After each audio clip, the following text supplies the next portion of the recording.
ahead. But if you could say, like, what part of... You're from Connecticut, right? Mm-hmm. What region or area? Because most people will say some names I've never heard of. One time I heard... Like, there's, like, a lot of berries. I'm from one of them. You're from one of the berries. Oh. Why are you going to guess this? I want to... No, I want to, because... Is it, like, Middlebury?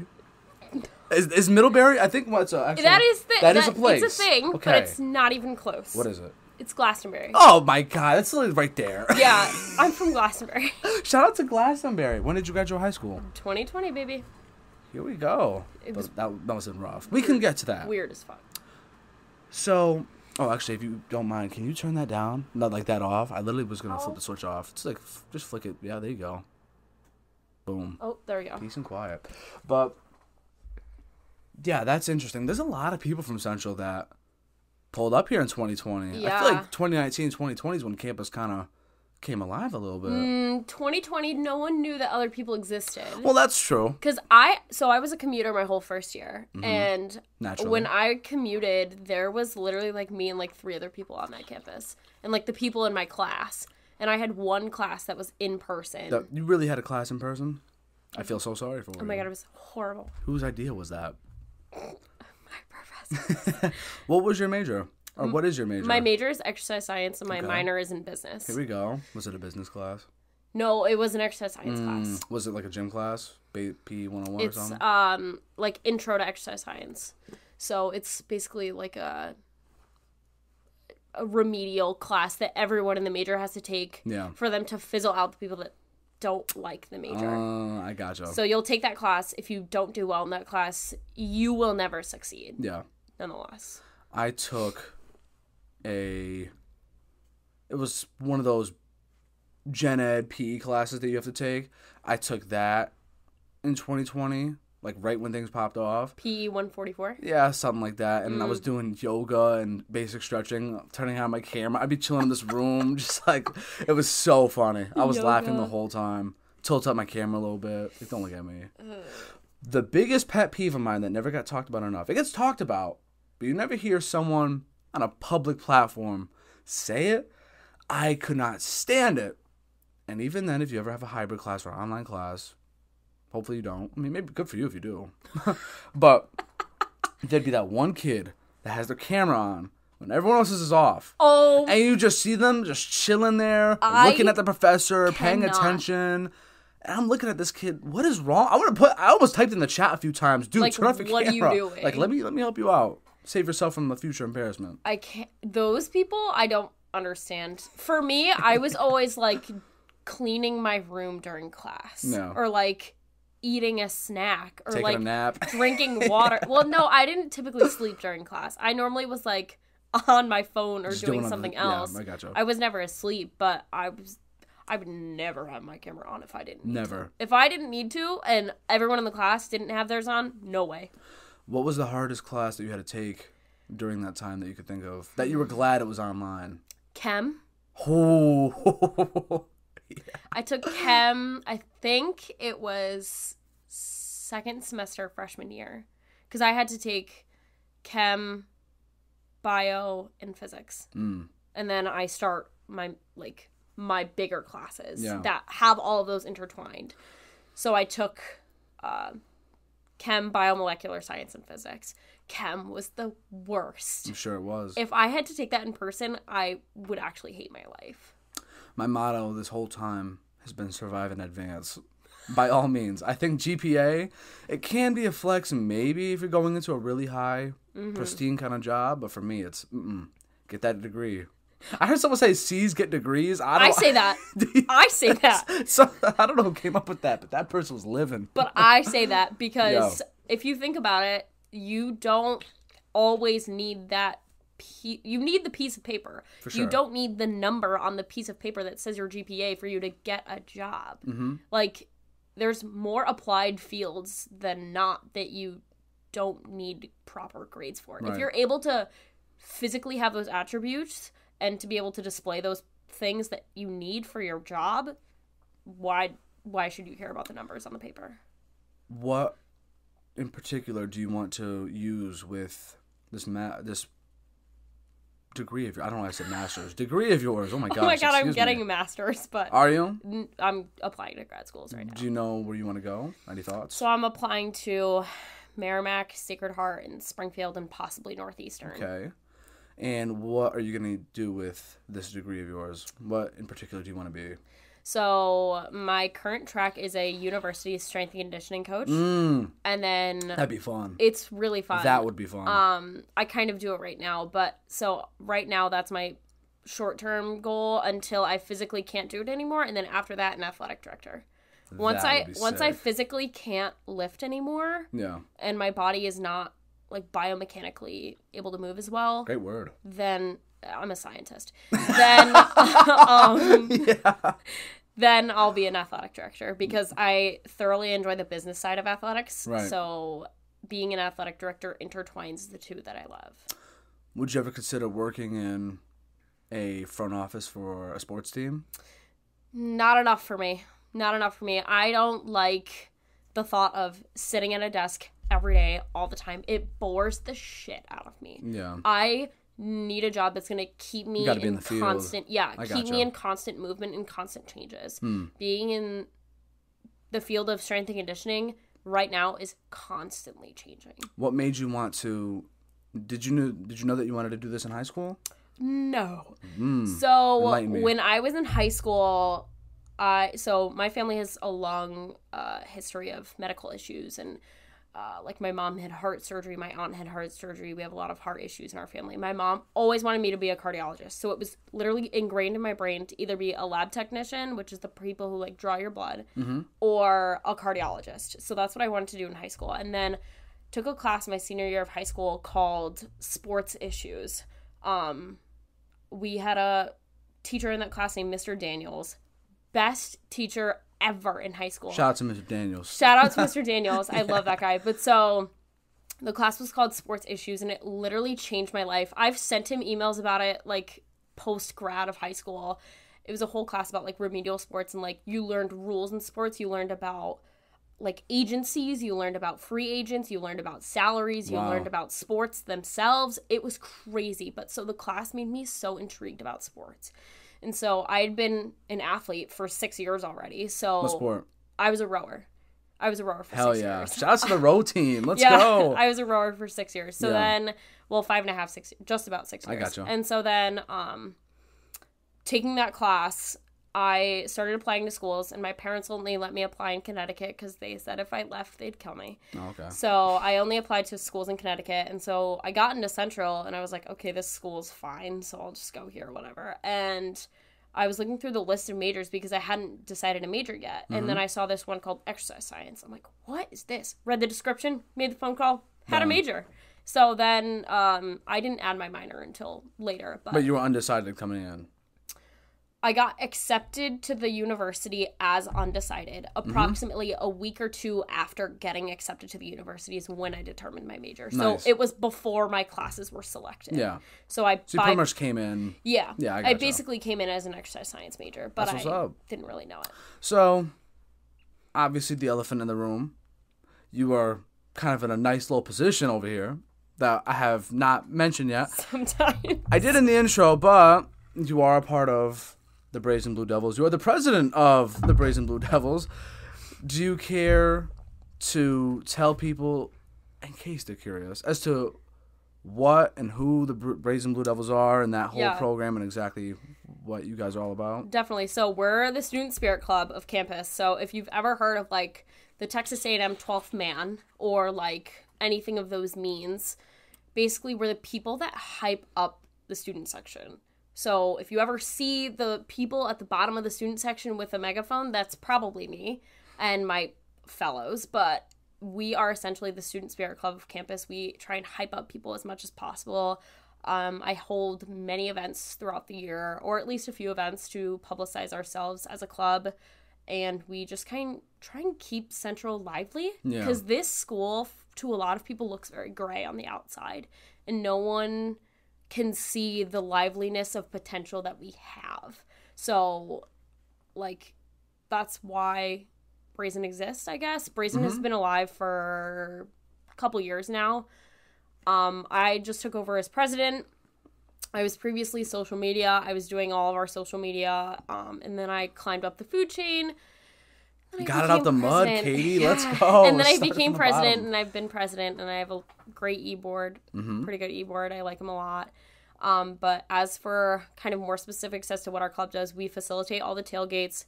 We decorate the student section. We create the themes for all the football games. We host all the themes for the football games. I hand out shirts. Do you want your... I'm going to give you a present now. I brought you a present. I brought you a present. Sure. I was going to bring you another one, but it's not here yet. It's fine. Do you want to put your hand out? Sure. Can you close your eyes?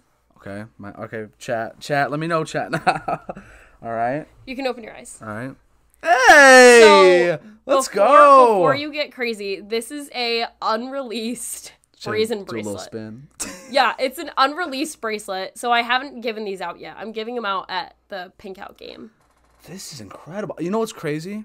I used to wear these senior year of high school, like a bunch of these kind of bands, but I kind of just lost all of them. Yeah. And now I have one. And I'm not even kidding. A couple days ago, I was thinking, I should start wearing these again. And that's why I'm wearing these, like, just like a blue cup. But look at that. Amazing. So these are the old brazen bracelets on my water bottle. Wow.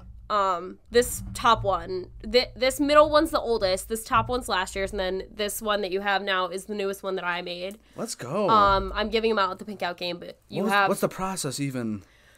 So you have to go. You have to I talked to my faculty advisor, who I love. His name is Drew Rousseau. I've known him. Shout out to Drew. I love you, Drew. I know Drew. I've known him since high school. No, you haven't. I went to high school with him. What? Yeah. Drew, how you doing? So he's probably not watching. Okay, I had my meeting today with him, so we have our weekly meetings. But he's the man. So Drew essentially helps me find a tax-exempt company that we have a partnership with.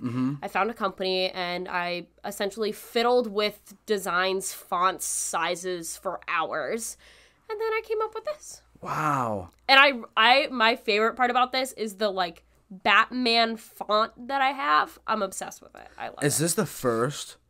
What do you mean? Am I the first person that's not a part of the... Besides just make Drew. Make me feel special. Besides Drew, yeah. you... Hey, I'm the first! Yeah. No, actually, I think... So I gave one to my roommates, and then I gave one to Drew, and then I gave one to my roommates. But I'm the first. You're the first who's not living in my inner room. circle or business. Yeah. What's the hardest thing about being president? The weekly meetings that I have to talk about bigger topics that are so far in advance. So Brazen Day is something huge that we do. Brazen Day is an event in the spring that very fun. Basically collects a ton of students. We have a basketball tournament during it. We have carnival games during it. We have normally an amusement ride of some form. Last year it got rained out, God forbid. But so that is huge for us, and trying to put together all the pieces for those kinds of things, even the little things for football games, making these bracelets was a hassle. Making the Pink Out shirts, which I'll show you if you want to see, they're in the process of being printed, but making the shirts and ordering them and checking my budget to make sure it's okay and doing all that stuff. I've been doing everything myself, and this is not against my e-board whatsoever. It's my own personal fault for not allocating things to my e-board. And I know I did that to myself. It's basically all the things that I've been doing to myself that I'm now allocating to my e-board is the toughest part. What made you want to join Brazen in the first place? Honestly, so I joined when I was fall of my sophomore year when I initially moved onto campus. And I saw that they posted on their social media, they posted a story and they said, if you're interested in social media, DM us for more information. I was like, this looks like something that I'm interested in. So at my high school, at Glastonbury High School, they have something called the 12th Man. It's the same concept, but high school version, except the leaders are men. The leaders are boys. Only boys. Yep. They pass. So they have a flag that they pass on to the next person. It's always been men, and it's never been a woman. And when I was in high school, I wanted to be in that so bad, but they would never let a girl do it, ever. And I was so angry at that all the time that's why I decided to join Brazen, is because Brazen had a similar concept and allowed girls to be in it. Right. And I was like, finally, I get to be in a boys club. So I joined, and I started doing social media and went from there. What made you want to throw your hat in for the presidency or to be the top of the food chain? So, because that's, people say they want to do it until you're actually doing it, and it's a lot. Oh yeah. I'm sure you know, obviously, but obviously being social media for like 2 years, I like knew a lot about the club. I got very involved, and our past president Darren, and then our vice president Shane, I worked very closely with them. I'm a very attentive person. I like to be involved. I'm highly, highly motivated. Like, I don't have time for slow people. I move very quickly in my life, and I like to keep involved so I know what's going on. Mm-hmm. So with Brazen, I enjoyed it so much that I got myself really involved. And I was essentially in e-board position before I was on the e-board as social media. And then I got on the e-board as social media. And then it was nearing the end of spring semester last year, and I remember Darren was talking to the club being like, hey, if anyone, like, thinks that they could be president or vice president, like, let's sit down and have a conversation, blah, blah, blah. So I talked to him randomly one day. I was like, hey, like, so who you thinking of as a president? And he goes, vice president. What? You call me vice president with how much I have involved with this club? Like, I've put in so many hours. And then eventually he let me be president because I have so much behind me within this club that, like, I've done so much and I know so much and I've been so involved. Like, they said, put in the work. Yeah, they basically, and we didn't take a vote. So basically I was just put in the position. Just handed to you. Literally. But it was deserved. Yeah. Rightfully so. Yeah. What are some aspirations that you haven't done yet that you hope to get done or achieve? Like, any goals? Anything that you're allowed to share? Yeah, so I'm in the works of making some things. Okay. I'm making a new flag. We did make a new logo last year, which is on the back of our black t-shirts, if you've ever seen them. Probably have it just. Yeah. But it's on the back of our black t-shirts. It's a new logo that we made last year. I want to make another logo. It's kind of difficult, but I want to make another logo. Yep. Making a new flag. Some of my, like, aspirations are to grow up our club more. It's something that I'm constantly struggling with, is that not a lot of people know what Brazen is. And it, like, frustrates me because there's so many people that, like, would want to know or could know. Yeah. We just don't put ourselves out there enough, if that makes any sense. Do you have you guys definitely have an Instagram, right? Yeah. But aside from that, how else can you branch out? Maybe more in-person events in the student circle? Yeah, so that's something that I'm currently working on with my e-board. We've had a lot of conversations recently about it. I have QR codes that I'm going to be distributing when I distribute the pink out shirts along with the bracelets. And it's going to be, I'm going to give you a shirt if you join my club. That's my ultimatum. Anybody would do anything for a shirt. Tell me about it. Because that's smart. people at like the pep rally, they'll wait in line for God knows how long. Oh yeah. People will at I don't know why I remember this, but at Women's Fest last year, they did it this year too at Women's Fest, but they had a whole bingo card that you had to fill out from every table to get a shirt. People do that. Oh yeah. They get rid of those shirts. So that's why I'm saying the ultimatum of, if you join my club, you can do that. I'm pretty sure for the rec center, for the turkey trot, you couldn't do it unless you got a shirt. And people would do the whole thing just for the shirt. Just for the shirt. Yeah.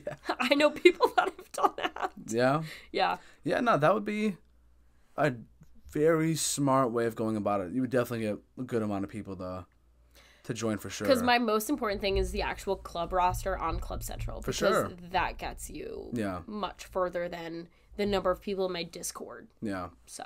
People are very lazy, though. So when they see an ad or they see something they can do on their phone, some people are curious and look into it. But when the person's in your face and they're like, hey, They're like, if you want this, and then just do this. Give them the hook.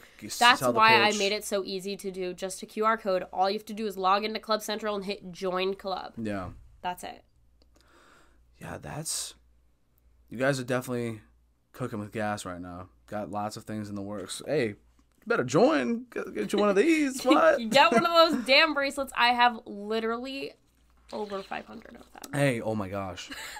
I have a huge, like, USPS, like, flat rate box of them. If you feel like getting rid of any, I'm just, like, throw them at me. I actually almost brought you a whole bag of them. I would have been so overjoyed. One to every person that comes on the podcast. Are they all marketing strategy? Hold on. Hold on. Can we do something? Maybe I could be. Wait, hear me out. What? For the rest of my tenure, I'm also going for my master's. Hear me out, people. We might have something in the works at this very table. Hear me out. For every product that you make, or for every one of the, or whatever the case is, maybe like a third, I'll do for free, like a little, maybe like 30-second ad, like pre-installed, where dead little conversation, all of a sudden it's me, pops up out of nowhere. It's like, hey, do you go to Central? Would you like to be a part of the, I'm just saying. You would do I just got to have the merch, though. You would do that? Yeah, if you give me merch, yes. I can make that happen. We can I have lanyards, too. Oh, my God. I have lanyards that have bottle openers. No, we can talk.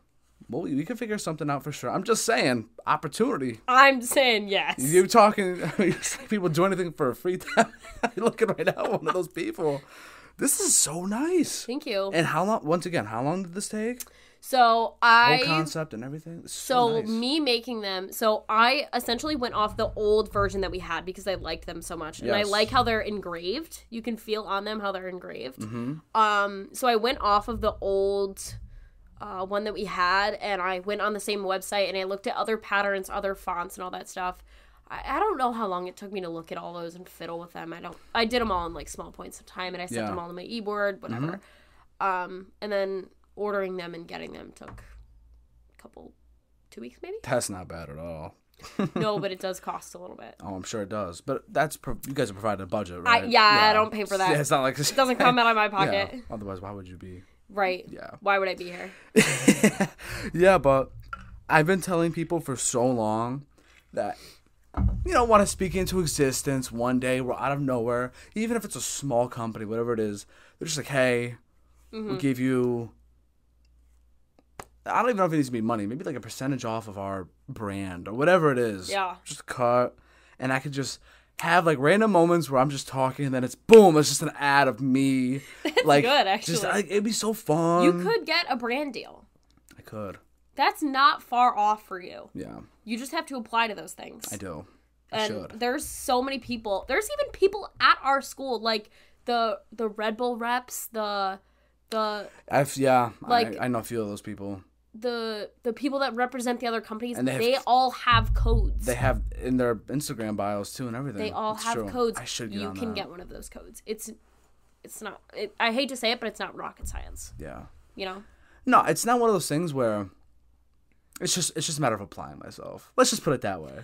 That's all it is. Yeah. Yeah. No, but I gotcha. Yeah, but we'll definitely figure something out because I'm just.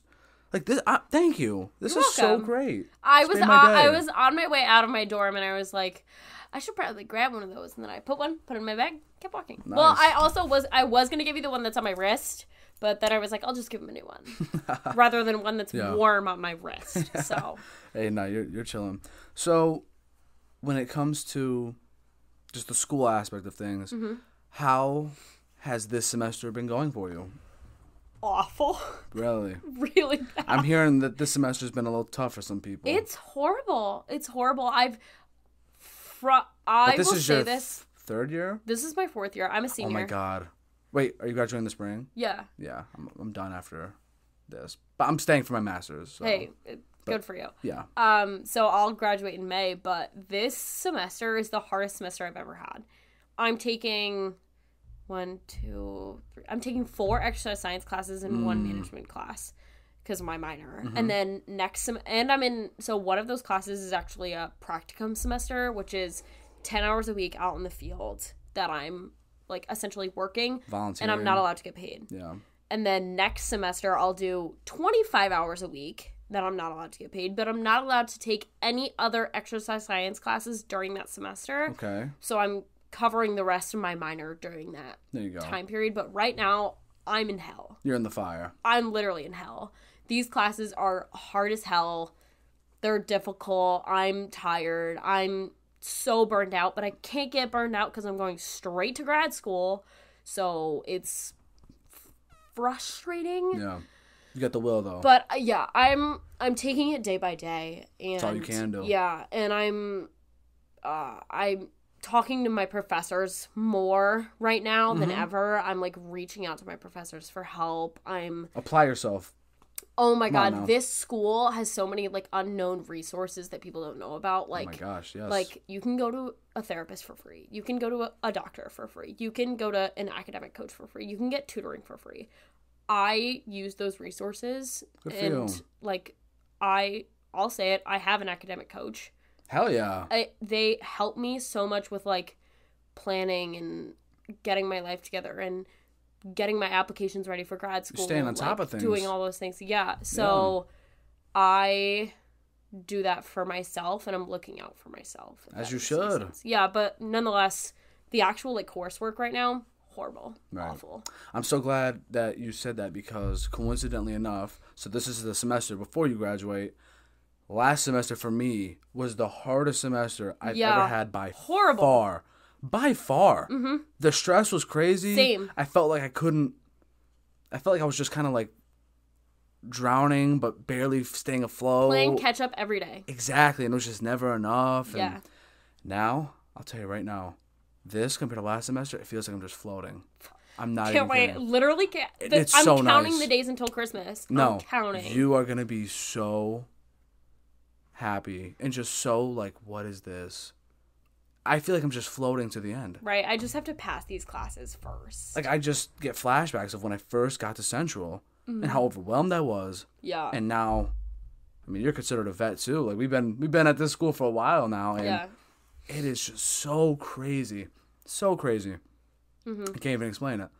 Like really, just think about how many classes you've gotten through, how many moments, how many crucial tests. Over 100 credits. Right? That's crazy. That is nuts. That is nuts. For a piece of paper.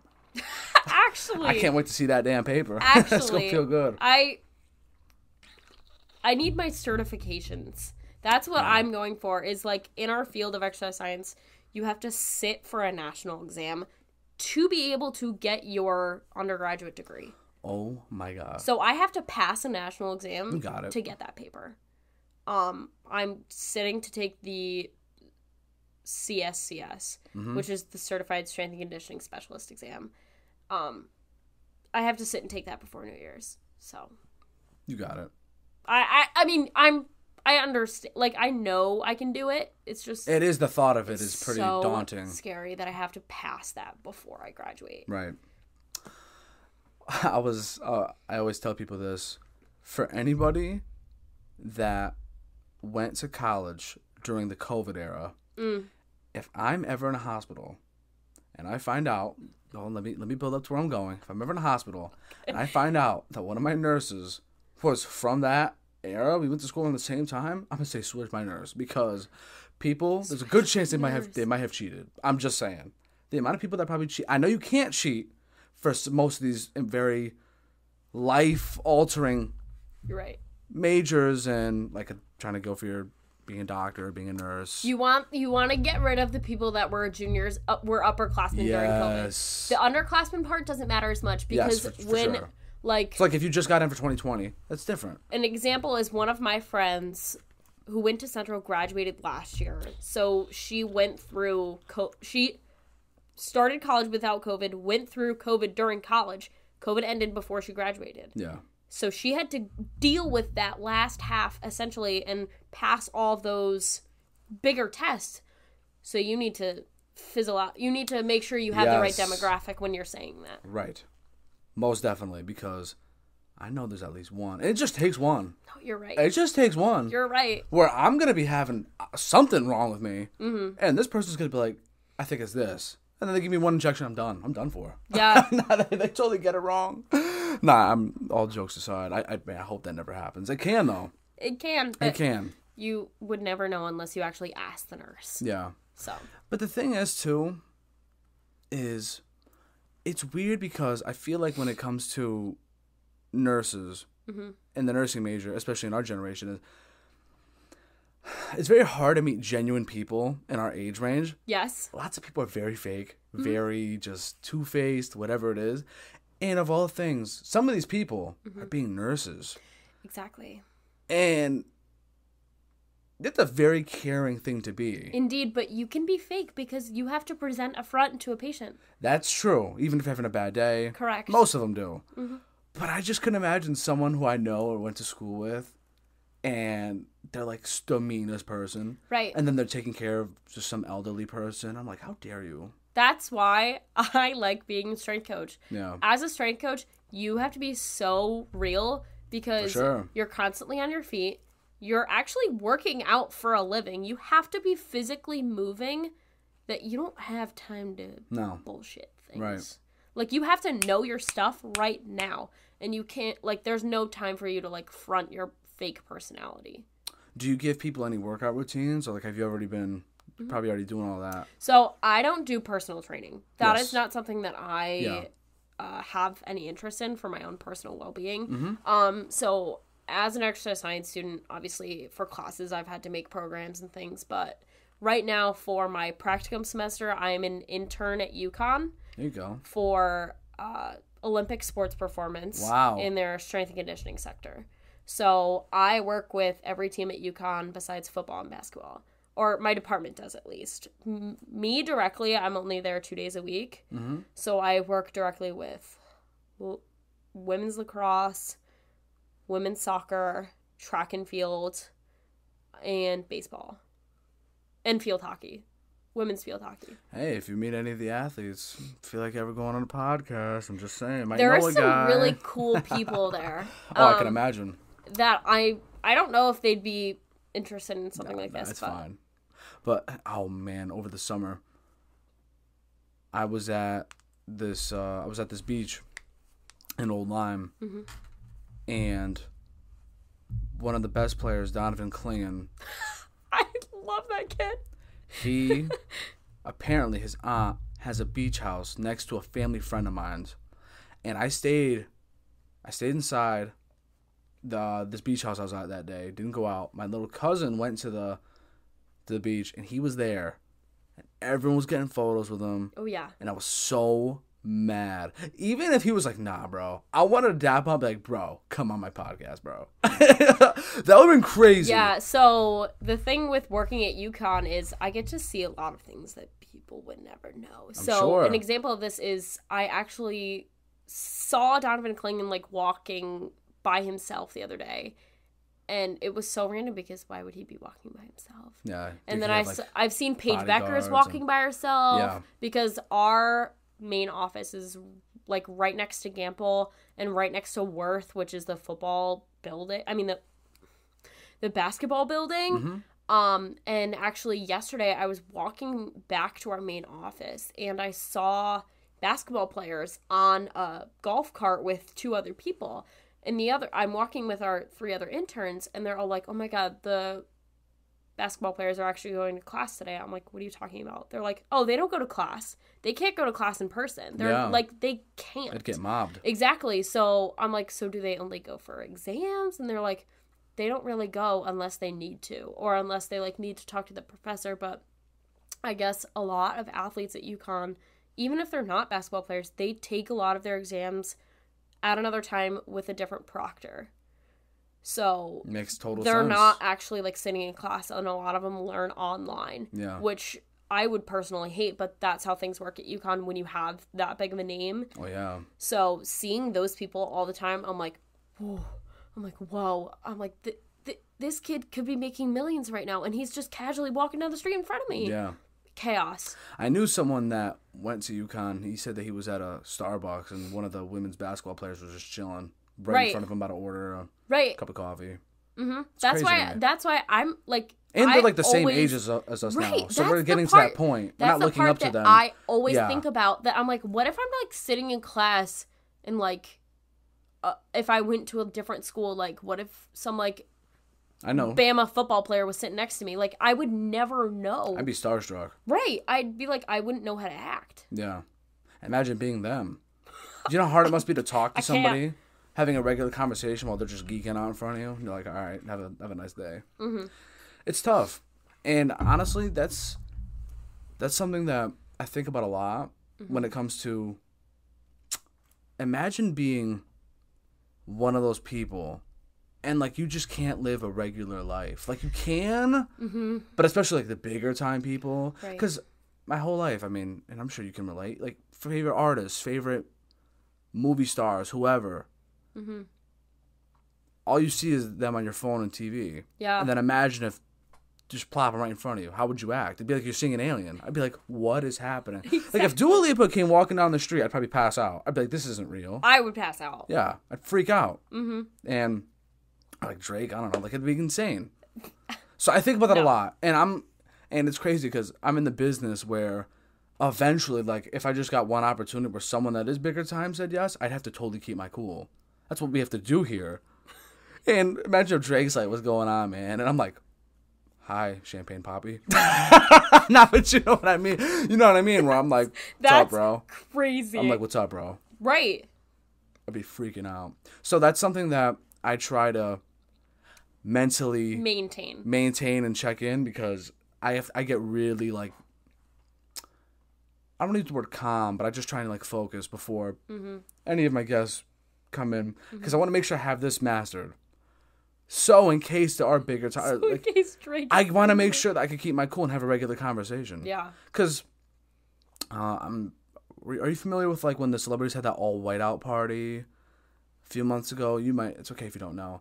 It was like Kim Kardashian, Kevin Durant, Joe Burrow, like all the bigger, like the biggest American celebrities you could think of, athletes, just personalities, icons, whoever. There was this all whiteout party, like everyone wore white, and they were just at this, like, mansion party. And I was thinking to myself, what if I was there? And Crazy. Every corner I look at, it's like someone I've always looked up to, or someone I always saw on my phone. Would I have a mental breakdown and freak out and just pass out? Cry in the corner. Or imagine I just go up to one of them, like if Jonah Hill was there, I'm like, what's up, man? He's like, hey. It's Jonah Hill. Like, what? I'm talking to Jonah Hill right now. I don't know. I think about that a lot. Because have you ever met a celebrity? Or what's the closest you've ever been to one? If you can think of it. Any concerts or anything? Actually, concerts I've been very close. So enlighten me. Funny you have so many Logic posters here. I'm like the biggest Tarantino? I'm like the biggest Logic fan there is. He's the man. And I've gotten so much hate for being a Logic fan, but I couldn't care. I don't know who's trying to call me, but it's not important. But I'm like the biggest Logic fan. I've been listening to Logic since probably 6th grade, and now I'm a senior in college. He's the man. I've been listening since, like, Under Pressure. So that was like 2015. Yep. I know almost every single song by heart. I'm a very big music person. I listen to a lot of music all the time. I never shut my music off, and my roommates hate it. But being such a big Logic fan, I've gone to 5-6 concerts now. Damn. The most recent concert was this summer, was the College Park tour, and he had a show in Bridgeport. I was front barricade. Oh my god. I actually, like, cried. I was literally bawling my eyes out. And then I don't remember if it was before that or after that. I went to go see Lizzo too. It was a really, like, fluke decision, but I went with my friend Mark. Shout out to Lizzo. I went with my friend Mark, and so I work on Block Island over the summer, so it's kind of like a whole process to leave. Yep. And it was a really, like, fluke decision, and I decided to leave the island one night, go see Lizzo. I was front barricade for Lizzo. So those are the, like, physically closest times I've ever been near a celebrity, but I've never met anyone famous. Yeah. I met Kemba when I was in 4th grade, and I wasn't even into basketball. And I shook his hand, got a hat signed by him. But that was really it. Talked to him for like 2 seconds. For now. I like that. I like that for now. That you know what's crazy? You usually say that. Caught me lacking this one time. Wow. I should just pack things up now, I guess. But Let me take over the show. I'll take over. yeah, I got you. But yeah, no, it's great to go to a school like Central. I feel like a lot of people are pretty chill. Yeah. Pretty chill. I never would have expected this kind of... I don't even know, because when I got out of high school, all I heard was, college is very overwhelming, this, that, and the third. Mm-hmm. And I think everyone is so chill with one another, if you just find the right people or whoever, is because most people are paying for school or definitely going through the gutter. So they're like, hey, we all going through this together. We gotta we're all dying. We're all dying out here. Let's create some bonds. Everyone's gonna have student loans, so let's just chill while we can. Yeah, so I think that's my theory as to why. But it's been so easy to make friends in classes, like day one. Always. For when I took stats, which was mandatory, by the way, even though don't even remember anything. Wait, why was it mandatory for your major? Like a mandatory gen ed. Or like whatever. I knew I had to take it. I had to take stats. That's not mandatory for all students. Well, for me it was for some reason. I know I had to take... Interesting. I had to take college math. Yeah. Most people. Whichever one you tested into. Sure. Mm-hmm. I had to take that. And then I had to take stats. I knew I had to take 2 math classes. Bad. That's what I knew. Like, it's just the path, okay? Don't judge me. It's just, I knew I had to take stats. It was mandatory. I promise I'm not don't judge, okay. And day one, as soon as class, I stood up. And I'm a shy you wouldn't believe me. I'm a shy person. However, if I feel like I need help, I will let the world, I will shout to the top of my lungs, I need help. I stood up, I said, is anyone down to make a Snap group chat? Because... Was I in your class?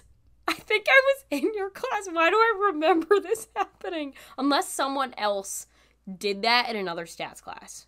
Who's your professor? Some old white dude. Did he have a mustache? Yeah. Like... I think so. Was his name like Pierre Wisegram? Holy... I think you were in that class. How did 2021. How'd you rip that name out, though? Because that was one of the craziest classes I've ever taken. Oh, my God. Wow. Yeah, we were in that stats class together. We were. Mm-hmm. And I will take at least like a few Snapchat photos a day and like save them for memories. Yeah. And I got something on my feed a week or 2 ago. Yeah. That said like 2 years ago on this day or whatever. Some assignments we had to do. Foreign language at this point. Didn't understand that damn thing. Not to me. Really? Mm-hmm. Yeah, no, for me, see ya. So in being in a STEM field, you have to know science, you have to know whatever. Yeah. But being in the exercise science field, you have to know chem, you have to know bio, you have to know physics. You gotta know your shit. And you have to know stats. Yeah. Because I'm reading research like every day. What'd you get in that class? You definitely had a good grade. If this is what you do... Pass. I know I did. I think I just barely passed that class, but I remember I showed up late for the final. Did you? Yes, I slept in by accident. I feel like we sat near one another. I could be. It's okay if I'm wrong. When you walk in the classroom, yes, I sat. Another layout. Far right. Here. Far right. Far right. I think we sat next to each other. I think we did. I'm not kidding. That's crazy. I'm not kidding. Maybe. There was the main people I sat around with. Mm-hmm. Those were the people that committed most to the group chat or whatever. But then... Probably me. But then, me... I'm pretty sure you were... Like, now it's coming back to me. I'm seeing it. Yes, right? Right? This is so cool. But there were these couple other people. Shout out to you. You know who you are. I still talk to them to this day. Where we, like, made a group within the group. But it was only, like, 3 or 4 of us. And we would go to the... And I can't believe I did this. That's how committed I was to passing this class. Because I was not going to take it again. I would come home after the class... and we're working at the rec or whatever, and I would go back to Central, to the library, to work on the work with everyone. I feel like I got invited to that once, and I didn't go. Yeah. No, most people didn't go, but I don't blame them. But here's the thing, because I've been on both sides of this spectrum, where you pretend, okay, so like, you commit, you stick to it, and then you're chilling, and when it's time for test day or whatever, you're somewhat confident. You're like, I got this. Yeah. And then there's those people that... They kind of say, I got it. I'll be all right. And the day of the exam, they're like, fuck. Yeah. But they play it cool the whole time. Mm-hmm. And I feel like there's a lot of people that played it cool or suffered in silence. And I was looking around. I could tell who wasn't doing the shit. But I I would have been one of those people, but I just wanted to make sure that I didn't fail. But that was a good. I'm very glad I passed. We were definitely in class together. Most definitely. Oh, the fact that you remember the name of the guy. Oh yeah. Yeah, he had the most. Stat 104. Very very calm guy. Monotone skinny. dude. Yeah. Hated that class. I didn't like it, but I liked the guy. That class was at 8 a.m. It was. I like that guy though. He was a good. No. You don't like? I don't know. I like the way he talked. I don't know. I can't deal with monotone professors. Yeah. I have a monotone professor right now who I absolutely hate. You like professors with a little personality to them, a little spunk? So I have a monotone professor right now who's she is more than just a professor, etc. I'm not gonna disclose what because I don't want to get a bad grade in the class. But totally fine. Me and all my friends absolutely hate her because of how monotone she is. And all of our other professors within our department are so like enthusiastic about what they do, and she's just very so today we're gonna be learning about the knee, and we're all like, fuck this shit. What does that person even do outside of school? Like, do they like, I don't know how people can be like that. It's something else in the school. Yeah, no, but I'm just saying, like, what when they live outside the profession. Oh, I don't know. I don't know how those people communicate and act in society. Just where's your live a little. You know people that are brick walls. That's why I'm glad I'm a comm major, because communication majors, they'll talk your ear off, and I'm glad. It's better that than monotone. Way better. Yeah. So I've enjoyed it for sure. But yeah, stats was tough, at least for me. You said it was for you, but I mean, this is what you do. Yeah. So you get through it. But do you have any, besides Brazen, besides everything, just as a student or just going through the early 20s, do you have any goals personally that you want to achieve or get done before you graduate? Or so I currently am also, well, a lot of people don't know this because it's only in my email signature, but I'm also, I represent all of New England for the American College of Sports Medicine for the calendar year of starting like literally a week ago. I now represent all of New England for the entire year. So that means I represent every school / university that represents the American College of Sports Medicine. So that's Central, Southern, UConn, literally every school, almost every school that has a program in either exercise science, kinesiology, OT, PT, cardiac rehab, strength and conditioning. All those schools that have that accreditation, I represent now. Oh my god! It's a very big title that I literally, like a very big title. I forget about it all the time. But I actually miraculously beat out a PhD and a grad student for the position, which I can't believe. But so one of our professors, his name is Dr. Leong. He is literally my favorite human being. He is a great word, I'm sure. Yes. So he is the president of all of New England. So one day I walked into his office for like an advising meeting last year, and he said, "Can I put in your name for this?" I said, "Why would you do that? I'm an undergrad student. I have no clue about anything. Like, I'm just barely 21. Like, why would you put my name in for this?" So I represent all of New England, which is crazy to me all the time. That is insane. So that holding that position means so much to me, and I want to try and continue my achievements in that realm. That's something that I want to work on as an undergrad. I also want to work on some like self things. I want to continue learning all the time. I like learning a lot. Do you read a lot? I try to. I used to actually last year I read every night. I don't have time for that right now. No. But I thoroughly enjoy reading a lot. Okay. Like in my own free time. But something that I want to work on are physical goals. Like, I want to be able to bench a plate and like do a pull-up. Like, those are stupid goals that I have for myself. Those are great goals. But beyond that, I want to get into grad school. That's my biggest thing. Priority is number like one. Building my name in the realm and putting my name out there. I have literally 5 meetings tomorrow with people to talk about their history of their lives. Like, I interview people too, but I do that in like my own time. So kind I of like networking. so I like to network, and I like to hear about other people's experiences, where they did, what they learned, what are some good methodologies to use. So that's something that I want to continue to excel in. Good for you. Mm-hmm.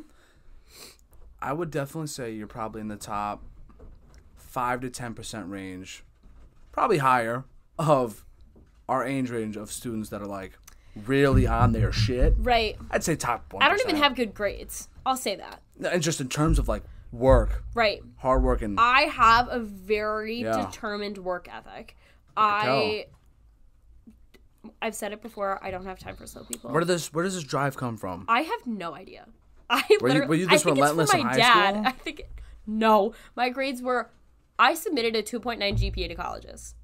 My GPA right now is close to double of that. But I had awful grades in high school. All I cared about in high school was rowing. It was my biggest achievement. I was such a good rower. And then COVID happened and I stopped rowing because they don't offer rowing here at CCSU. So I stopped rowing, and then I got to college and I started learning about things that I actually enjoy. Then I started applying myself. And then I was like, oh wait, this is actually cool as hell. Like, wow. I enjoy this. Like, I like sitting in class and learning about this. I enjoy learning. And then sometimes you hit those classes that are like, I hate this. I don't want to be here. Do you think there was any connection between your major and just health and fitness, like with all that on your mind and that connection to that, and it's making everything else easier, like making you want to pursue all these other things? It's very prevalent. So a saying that I hear all the time is like, oh, how do you force yourself to go to the gym every day? Because I needed to go to sleep at night. That's my actual reasoning. I work out so much is to help me sleep at night. I keep moving in my life. And I don't know why. I think it's from my parents and my brother that I need to keep moving in my life, or else I'll feel like I'm behind and I'm slowed down. So I'm a very fast-paced moving person. Yeah. And I don't have time to wait around. I'm a very time-sensitive person also, which is why I asked you, like, how long is this going to take? Because I have tight time schedules. How are we good on time right now? It's 4:34 right now? Oh, it doesn't. No, sure? Today I'm fine. Just making sure. Yeah, yep, no, I don't have any meetings today, but, like, I don't know where it came from, but I've always, ever since college, I've always been relatively time tight. That's good. With my own life. I have, like, a set bedtime for myself. What is it? I don't follow it anymore because I have so much homework now. Okay, but whenever, let's say I would go to sleep at 12:20 and wake up at 8:20 every morning. A solid 8 hours. Yeah, perfect. And if I got any less, I'd feel like shit. If I got any more, I'd feel like shit. So I would always know. So you figured out what and how much exactly you I'm need very to in win. tune with my body. But Good so having, like, time things is very good for my brain. Yeah. It helps me function. So I think that's part of where my, like, connection of health and fitness comes from with my degree. But also I think the fact that I don't know a lot of people in this field, and, like, growing up I didn't know a lot of people in this field. Like, growing up you probably saw someone that you aspired to be. I didn't until, like, high school or college. So it took me a while to, like, see that vision. But seeing that vision when I was older, I think helped me push further. I gotcha. And continues me to push further, because now that I'm out in the field 10 hours a week, I see what I want to be 2 days a week. 2 days a week, I get to experience that and see it all the time. And it pushes me so hard, because every Monday and Wednesday I get tested when I'm at my practicum site. I get tested and I have to keep moving to be able to excel.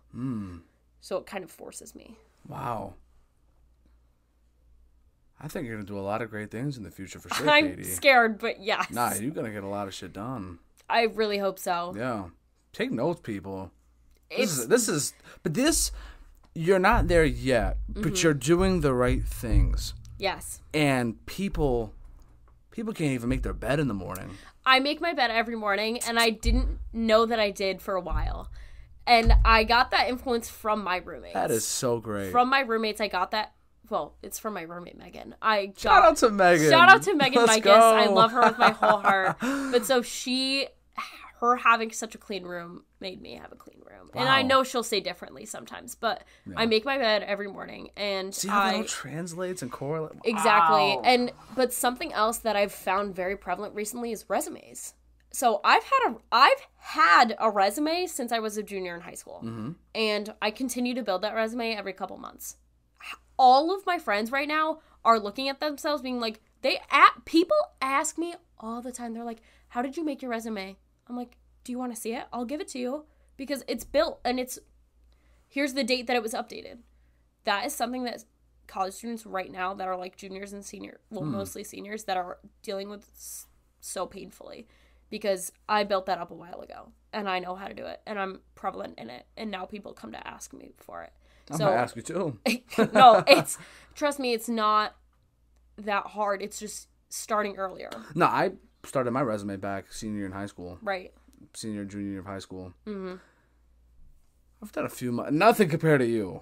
Nothing compared to you, but I've done a few things. Don't say that. No, that's not even like a bad thing. Mm-hmm. You've just, while people have the opportunities to do these things, you went and actually just did it. Right. And it doesn't take that much effort. There's no pity party to have. It's just like, good for you. Yeah. You're taking precaution, doing your thing, taking advantage of what life throws at you.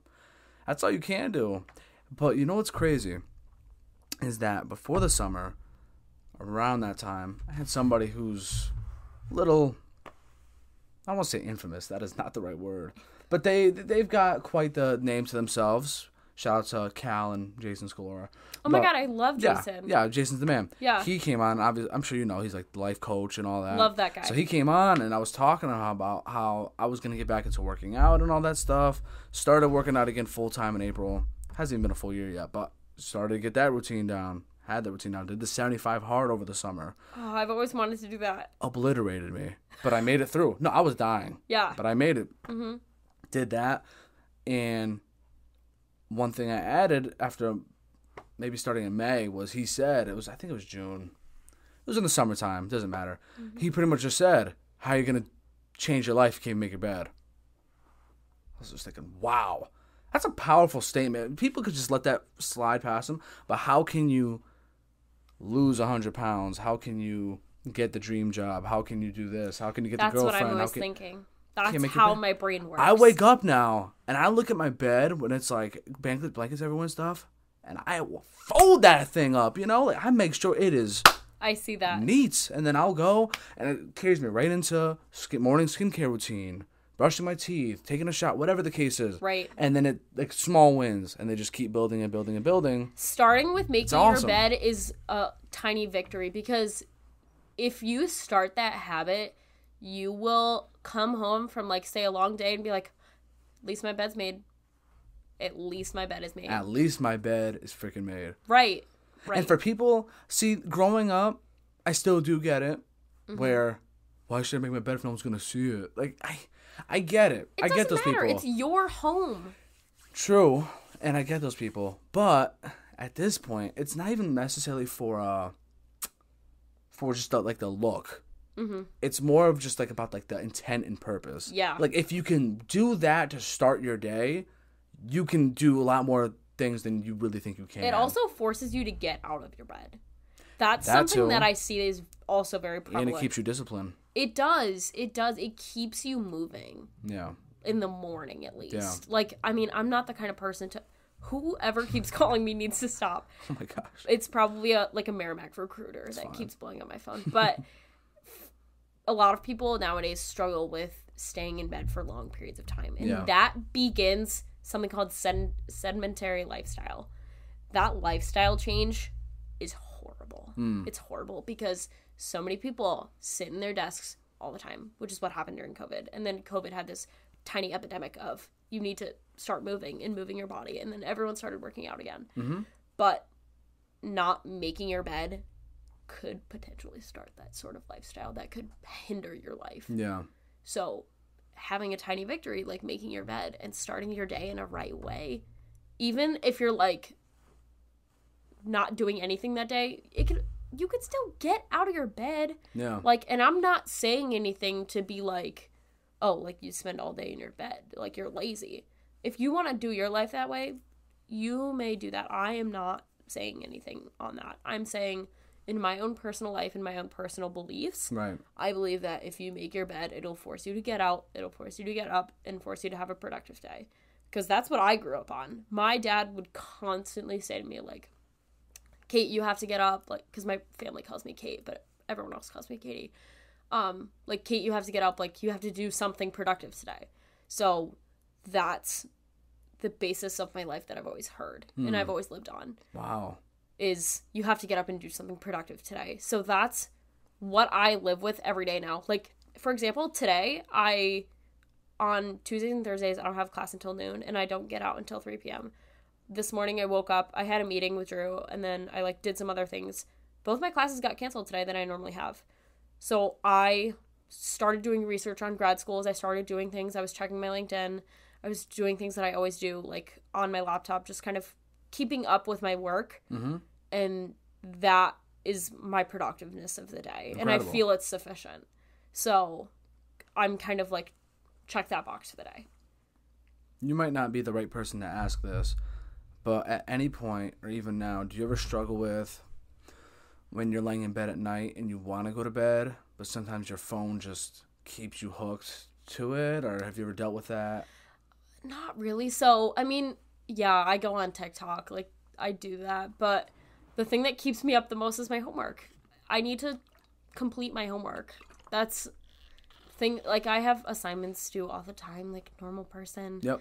I do homework until, like, sometimes 2 a.m. Wow. Sometimes 3 a.m. I've done that before, and I've sacrificed my sleep. But I don't typically stay up on my phone. That's not something that I do. But if I ever do have that means of an issue, and I sleep with my phone, I do not disturb.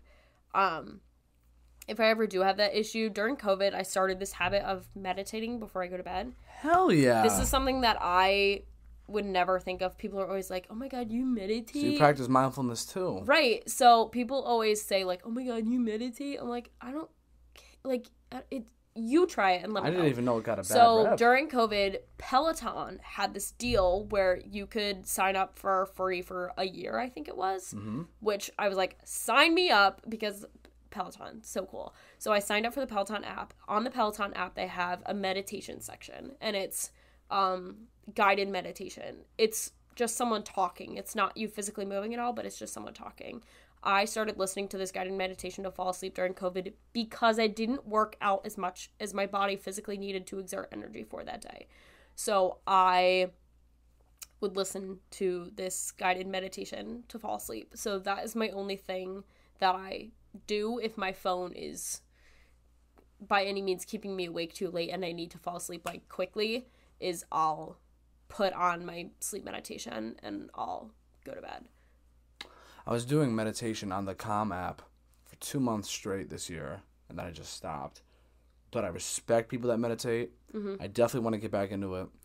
I might have to write that. So I have... Even 5 minutes. Yeah. It'll help you. It helps so much. If you're someone that suffers with, like, ADHD or ADD or anxiety or anything close to that keeps you hyperactive when before you go to bed, having something like meditation or a breathing exercise right before you go to bed, I know you're probably like, oh, fuck, like, now I have to meditate, but it'll help calm your brain to be able to settle into sleep. So ever since I've been working out again, and when I was meditating, but even so when I still work out, I used to be very anxious, talking to people. I would think about what to say before I even said it, just so in my head. Yeah. But now that I work out and, like you said, well, nowhere close to you, but put in a full day's work, at least to my standards, for now, when I go to bed and I wake up the next day, it's just like, I'm present and I'm in the moment, and there's no, I can't worry about, like, where I have to be 3 hours from now, or I have a podcast later at 2, and it's just so, especially, like I said, it goes back to the semester being so easy. Right. Because the less, first of all, pressure creates diamonds. But when, at least as a college student, when you have those moments or periods of time where things aren't as stressful, just don't take it for granted. Right. So nice. Right. So nice for the soul, for your mentals, for your physical health. It's all great. It's all dandy. But yeah, I definitely think that a lot of people that we go to school with could use meditation. It's so nice. Right. And I know that when Jason was still at Central, he held a meditation class. People have asked me if I want to do that. So many people have asked me if I want to do a spin class, like if I want to coach a spin class at Central, if I want to do this at the Rec, if I want to do this. I am not a person who, I actually don't like group fitness, believe it or not. I don't like individual fitness either. I like working out on my own. Yeah. And I like being a coach. I don't like being on the other side. That's something that I've learned recently in my own life, but having a form of meditation is amazing. And the benefits of exercise are astronomical. I could literally go on for hours about the benefits of exercise, whether it be intellectually, physiologically, or biomechanically. Yeah. There's so many benefits that people get, and the literal like release of hormones that you get when you exercise is amazing, and it's very good for your body, and a lot of people don't know that. On the other side of pain and suffering is bliss. And all the time, I say this in the weight room with my athletes all the time. Say, like, for example, we were doing a really hard circuit the other day that the athletes were pulling, I think it was like close to 200 pounds on a sled behind them. Damn. And they were all grunting, being like, "Oh, this is so difficult." Pain is temporary. It is. Pain is temporary. That's what I believe Muhammad Ali might have been one of the first people to start that saying. I'm not saying he was the creator. Please don't fact check me, Joe. But yeah, when you really think of it that way, it's not a permanent feeling. Correct. It's just there for the short term. If we're talking about physical pain in that sense of exercise, pain is temporary. If you're talking about like medical pain, I can't. I got a bad back. Dude, I'm same. still feeling that. Yeah. Same. Yeah, pain is temporary. I was reading, I don't know if you know who David Goggins is, but I was reading his book. He's a former Navy SEAL. He went through the boot camp to get into the Navy SEALs, which is like cream of the crop. Yeah. Went through it like hell week like 3 times because he kept getting injured or something would set him back to where he couldn't finish it. And he talks about that feeling of when he's floating in the cold water at 3 a.m., letting the waves crash into him, and he's in a mental hell, and he has to carry boats over his head with like 3 other guys that weigh like 100 pounds, whatever it is. Just like those awful feelings, sand chafing up your legs. And he says, and a lot of these guys would quit, but I was bought into the concept of this isn't forever. Yes. This is just now. As much as it sucks, this is just now. But now that you're here, just to get your take on it, if you don't mind me asking, how long do you think it would take somebody to change? Well, they say 30 days to change a habit. Correct. That's roughly correct. Around that range. Depending on the person, of course. But when it comes to just body transformation, obviously everyone's different. But if someone were to work out on a consistent basis for, let's say, like a year this to is 2... a literal test right now. No, a year to 2 year range. Okay. Like you take someone super out of shape, maybe like a little depressed, like horrible habits, they don't make their bed. Sure. And then you get them to start working out. Uh-huh. What benefits or what changes will they see in that 1 to 2 year change that you could think of, or So, that you can say? As a proper strength coach, you have to walk the walk and talk the talk. This is something that I'm always learning is if you say something that you want to do, you have to display that. So, as a strength coach, if I was that individual strength coach, I would constantly be giving them resources to better benefit their nutritional health, their mental health, and something that coaches do all the time that athletes don't realize. But at the end of practice, when you all get in that huddle, your coach says motivational words to you. And sometimes they stick in your head. Sometimes they don't. Yeah. But those are things that I pick up on my end. Is I see that like, oh, this strength coach said everyone had good demeanor today. Like, let's keep it up and blah, blah, blah. Typically, those like last few words have a bigger meaning than what you would think. So if I had a client that started from 0, as you're perceiving it to be, with not enough motivation and all those things, I would, the things that they would experience and get to learn and grow from would be astronomical. They would have better nutritional health, better mental health, better physiological health, probably strength. If it's over a year or two, you would gain a lot of physical strength. You would gain cardiovascular health. You would have a longer life. You could literally have a longer life if you started working out. That is what exercise does for your body. So there is so many things that you could benefit from. You think you'd ever write a book about health, just in general? So someone actually, this is a little off, but someone recently, a professional colleague of mine recently was asking me about my future, and I was telling them about grad school. They go, would you ever get a PhD? I was like, I'm thinking about it. And someone told me to get a PhD. I think you should. Yeah. So it's something that's been in my head, which is a huge, huge thing. Right. I'm still an undergrad. Yeah. And I'm still 20. My birthday's in a week, but I'm still 20. And I'm not scared of the thought of going to doctoral school. And maybe I could write a book one day. I don't know if I could write that much. That's kind of a lot of writing. Say that now. Everyone always says that, and then if I handed you a piece of paper and a pen, it's just start writing. It could be anything. People could write 10 pages. I'm good at writing research. I could probably write a long research paper. I don't know about a book. I know one of my professors has written like 6 books, and I've read 2 of them, and they're pretty good. And I don't think it's far off. I think at some point you'll have a book. I think at some point you'll have obtained and achieved many things that you've ever wanted. Thank you. And when that time comes, we're going to reconvene. We're going to come back. We'll reconvene. Except I don't think your office is going to look like this. No, I don't think so either. Let's hope not. Let's hope not. In your mom's basement. Hey, shout out to my mom. I'm so sorry. You're chilling. Nah, it's good. I mean, in this economy? That's what they say. Oh my God. Yeah, it's crazy to think. I love that you said that because I just think about this all the time. Most of our parents, at least their generation, they were able to move out with ease at 18. Oh, hell no. 19, 20. Give me 25. 25, I'll be good. I might still be here at 26. I don't know. I'm just saying, like, you never know. Some people, like, it could be balling on a budget. Save your money and...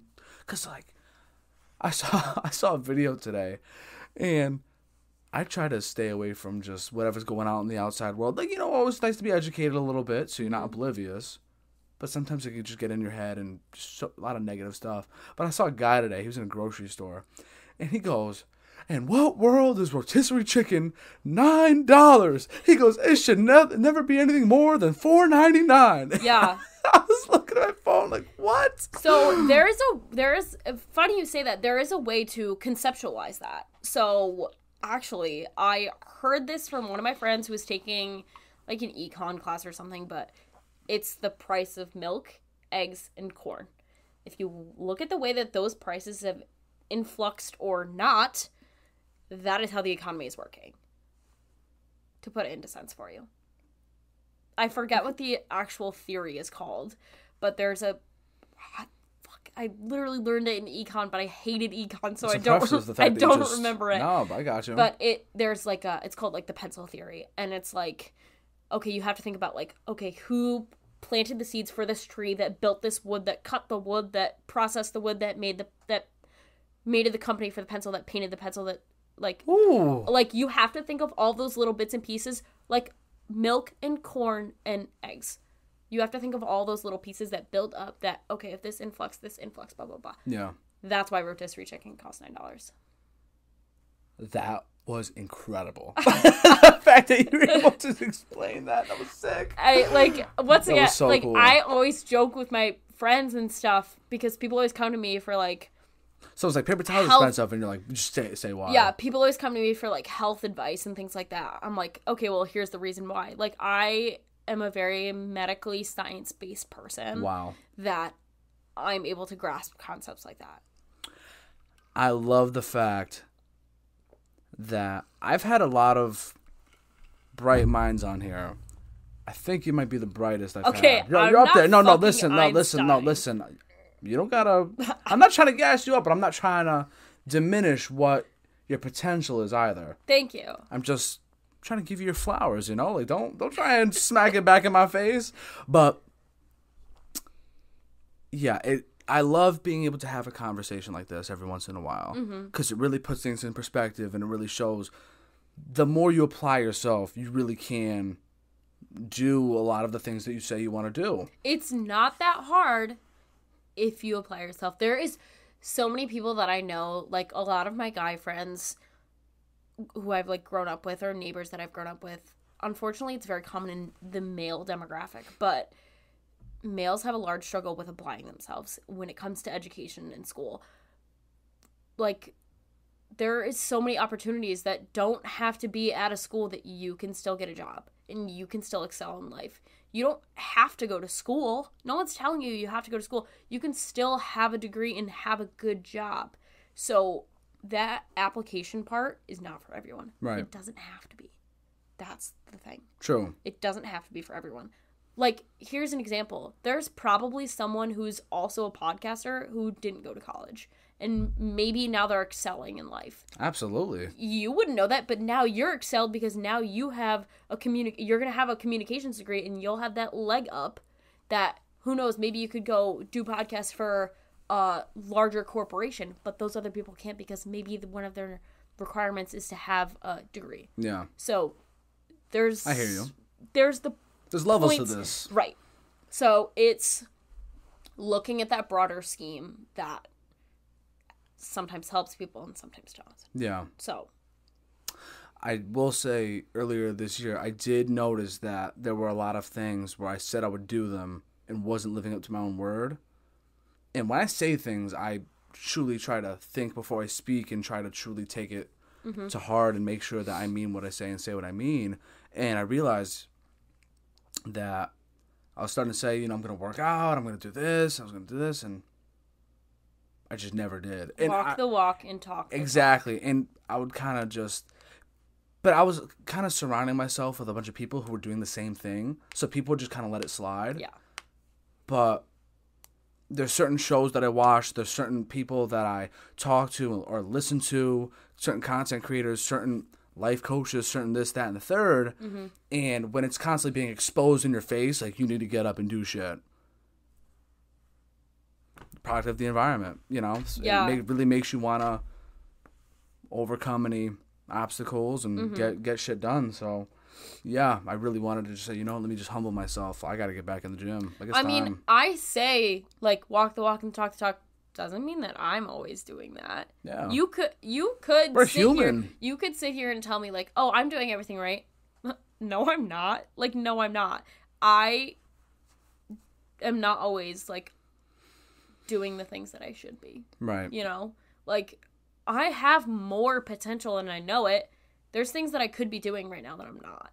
Like, I could be getting other certifications to help me build up, but I don't want to do those until later. Right. But I could be doing them now to get a leg up. I could have worked at the rec center and became a personal trainer to get that leg up. I don't want to do that. I'm not doing that. So everyone has their own path. Life's a marathon, not a sprint. Yeah. Got to go with your own pace and flow. Katie, this has been great. I agree. This flew by the way. No, definitely. We can definitely do this again if you want. Sure. No pressure. Hey, we can talk about. Just saying. Something. Under the table, we'll talk. But this has been awesome. I told you I was going to ask you 3 things. Yes. Do you think you're finally ready to answer them? I forgot what the questions were. But I will. Yes, of course I will tell you what they are once more. Let's start with favorite music album, and I think you already gave us a little hint. It's okay if it's not, but just favorite music album or one of recommendation to anyone that hasn't listened. And if you could think of a favorite song off of it, that'd be a bonus. So, I think, am I allowed to look at my phone for this? Of course. Okay, it's so a free country. I'm sorry, I didn't know if I was allowed to, but No, so I think I have an answer. If I have any service in this basement. Yeah, and I could tell you the password if you need it. Let's see. Is this gonna work? This might not work. If you want Yeah, I got you. to do that for me. You want to fill up the empty silence in the meantime? Oh, yeah. So I know it's gonna be a Logic album.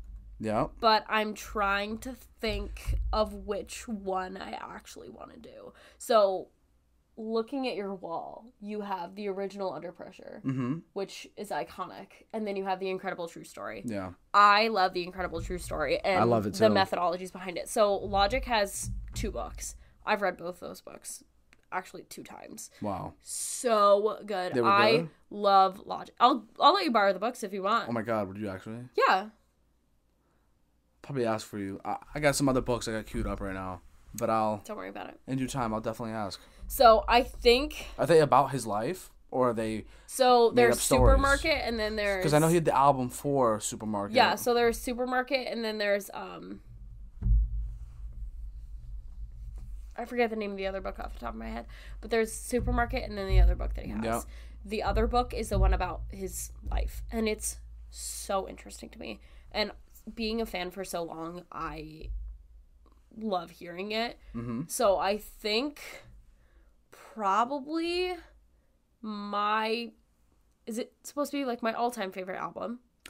It could be all-time favorite. Just anyone that you would want to recommend to somebody. It's like if somebody never listened to music before, and you were like, you have to listen to this. Yeah. What would it be? I'm gonna say Logic's Everybody album. Really? I know it's a hot take, okay? That's a crazy take. I know it's a hot take. I'm not hating on it, but to like a rap fan, they'd be like, what the hell is this girl talking about? Right. So Nice. I listen to so many different genres. I listen to rock. I listen to rap. Fuck, I definitely should have chosen a rock album. I listen You to can throw another one to the side if you want. I listen to rock, I listen to rap, I Yep. listen to alternative, I listen to country, I listen to... You listen to a lot of things. Yes, I listen to a lot of different kinds Open-minded. of music. I even listen to disco music on Who a doesn't? regular Come basis, on now. for that fact. If we're gonna pick another album that's, like, really iconic, I'm gonna go Love Gun by Kiss.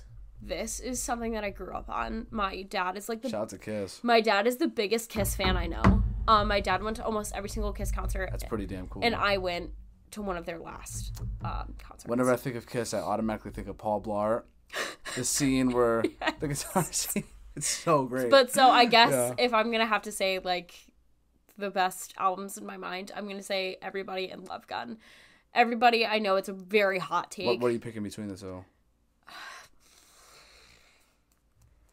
Because what I like to do is for the album that someone recommends, I take their favorite song off that album, I'll put it in my story along with me announcing the episodes out. So no, and there's nothing bad. God, I definitely should have thought about that. No, like it's not bad. It's fine because like people forget after like 2 No, seconds, but it's a little like tidbit, like a little homage to definitely to this moment. So, I think I might. I really hate this. I'm such an indecisive person. Fine.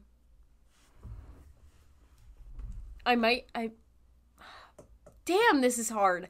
I don't know. I really don't know. I have such a tough time picking out my clothes. This is really difficult. What if I just pick like an all-time consensus great Logic song? I'm gonna say. It's your call. One of my favorite Logic songs is Take It Back. Take it way away. I can rap that entire song. It's a good song. Yeah. Because it's about his life and his history. So I think that's why I like it so much. That is a good song. Because you've been to his concerts, were you there when he would have somebody get up on stage and go bar for bar with him in gang related? I would do that if he chose me. I would see those Instagram reels or just any video where that would happen, and I practice myself. Never been to a Logic concert. Yeah, it's like, come on, you got to make sure that you're ready. No, I was ready. Get down or lay down. Yeah. Yeah, big time. So Under Pressure is great too, but I think Take It Back is like probably my favorite. Lord Willin' was the very first Logic song. So good. Very first song I ever heard. So it's holds a special place in my heart. Oh, I couldn't tell you the first song I ever listened to. Oh, I couldn't. How were you introduced to Logic? So when Spotify, like, first came out when I was in, like, 6th grade. So I had, like, just gotten a phone, and, like, Spotify just came out, and I remember I, like, had songs on my iPod, and I didn't have any Logic songs on my iPod because I was a child, but so, I, like, looked up those songs to add to, like, my Spotify, and now I use Apple Music and SoundCloud, but that's a different story. But so, I'll explain that in a second, but on Spotify, like, a Logic song, like, came up in my recommended, and I was like, the fuck is this? I hit play, I was like, what is that? I was like, that's lit. And then, over time, I started discovering more and more of his music. Yeah. Prime Logic was something But so different. I have Spotify, but I don't pay for Spotify. I have Apple Music that I pay for. I pay for SoundCloud too. Want a break from the ads? Yes. I haven't heard that in a long time. No, I haven't either, but I pay for SoundCloud too. Yeah. I'm a DJ. So Are you actually? In my free time. In my free time of my bedroom, currently, yes. Like you're a DJ, like for yourself, or like for like whenever you're out with people? For my living room. Hell yeah. For my living room. I'm getting further up on the chain. Are you just saying in terms of like playlists and you like have the stuff on cue, or saying like actual? So the actual like software that I use, it really only works with SoundCloud. So I just pay for SoundCloud. But like, you're a disc jockey. You're saying you're a DJ. Yeah. But like, in what sense? Like, are you an actual DJ? Yes. Like legit, like. You have the whole set? I have a board. No, you don't. Yes, I do. That is so cool. Yeah. I would have brought it, but... Oh, that's so cool. It's in my desk drawer. I know. Have you ever got paid for a gig or anything? Oh, no. I'm a little far off from that. Did you ever? But did you want I would actually thoroughly enjoy that. Oh, that's so cool. So, this semester I haven't had a lot of time to practice, but What's your DJ name? I might, but... What would you call it? Fuck. So many people have asked me that. Yeah, you gotta know. My friends have all come up with the stupidest shit. I don't think I have one. You'll get it. I can't. Being a DJ must be fun. I want to try that. So when I first bought a DJ board, all my friends are like, dude, what are you doing? My brother laughed in my face. He was like, why the fuck would you spend money on a hobby that costs so much? I'm like, cause I like it. Like, I don't care. It's my money. Yeah. I paid almost $200 for a DJ board. I love it. I don't care. And I pay monthly for my SoundCloud subscription for my DJ board. It's a hobby that I enjoy. If I had more time to like get better at it, I would. I actually brought my DJ board to Block Island with me and used it over the summer. That's an art form right there. That's incredible. Yeah, it's something fun that I do sometimes. Hell yeah. That is sick. Wow. If you want to learn, I'll teach you. Word. Mm-hmm. I'll definitely. There'll be we will be in touch, Katie. Don't you worry. All right. Movie or show recommendation, or both? So, I can do both. Okay, so show recommendation. I watched Ginny and Georgia. Ginny and Georgia is that good? Yes. Yeah. So it's a show on Netflix, and it's incredible. It's like a mother and daughter pair, and it's a very entertaining show. And the mother is such a ruckus, and the daughter is even more of a ruckus. But so, Ginny and Georgia is my show recommendation. If not Shameless. Shameless is another show that I gotta see. Love. You haven't seen it? Listen, don't judge. I've seen so many things. No, I'm judging for that. No, you actually can't, because if you went into my brain and saw the amount of shows and cinema that I've seen in my lifetime, Katie, you would say, you know what, let me relax. Because it's on my list. Yes. I'm getting to it. So, I'd say those are my two show recommendations. If like solid. If like someone in our age group wanted to see something interesting, Shameless and Ginny and Georgia. I don't know. Is Shameless still on Netflix? Anyways, my movie recommendation, if you haven't seen it, you're living under a rock, is Grease. So Grease is my all-time favorite I probably movie. said Grease 5 times today. Just references to the movie. So Grease is my all-time favorite movie. When I was a child, and like Netflix wasn't a thing yet. Yep. I had a VCR. Who didn't? And I watched it so many times I broke the VCR tape. So you probably know every line in the movie. I do. Sandy. So what are you doing? So if you're, listen, and I'm not a musical kid. I mean, a theater kid. Sorry, I enjoy music thoroughly, and I was in chorus my entire life. I was in select choruses my whole life, actually. Damn, you've been doing everything. I don't want to talk about it. Yeah. And I was a band kid too, but I am a very musically inclined person, and I have friends that aren't musically inclined and watch Glee, and they're like, "Oh my god, this is cool." Like Glee. I mean, why did I say Glee? I meant Grease. Holy fuck. It's okay. Scratch that. Cut that part. No, you're fine. But I think it's because I like Glee too. But Grease is best movie, in my opinion. Why? John Travolta and Olivia Newton-John. No else needs to be said. No else needs to be said. Those two together in a film. Incredible. I've seen that movie more times, not to hate on it, than I probably would have liked to admit. Rude. My mom loves Grease. I know it's a tough hit for males. I know it's not even that, because there are a lot of very good musicals that I've seen. Well, not High School Musical. Sound of Music. Sound of Music, good. Wizard of Oz. Amazing. Sold.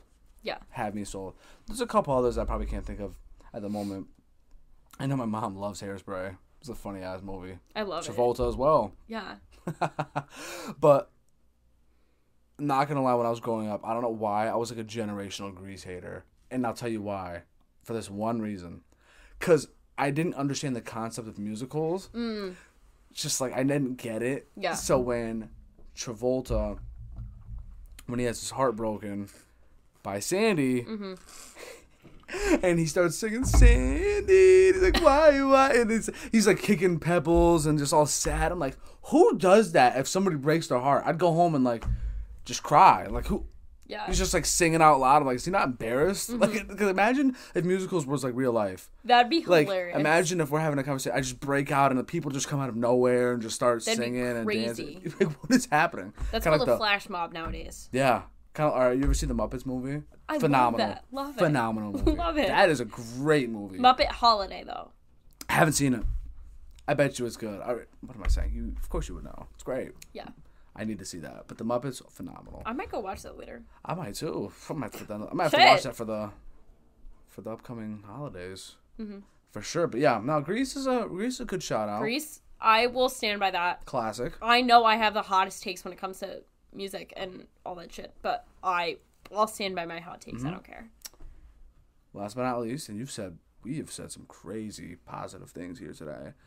But if you could finish it off with anything, words of advice or encouragement to anybody out there listening, to any friends, family, your future self, just to remind yourself of anything, the floor is yours.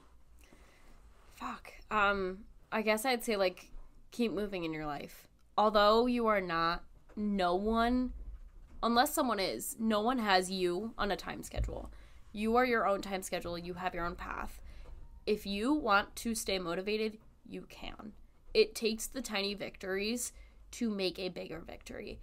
The small steps build, whether that be having a conversation with someone who you look up to, that could help you land a job and you don't know it.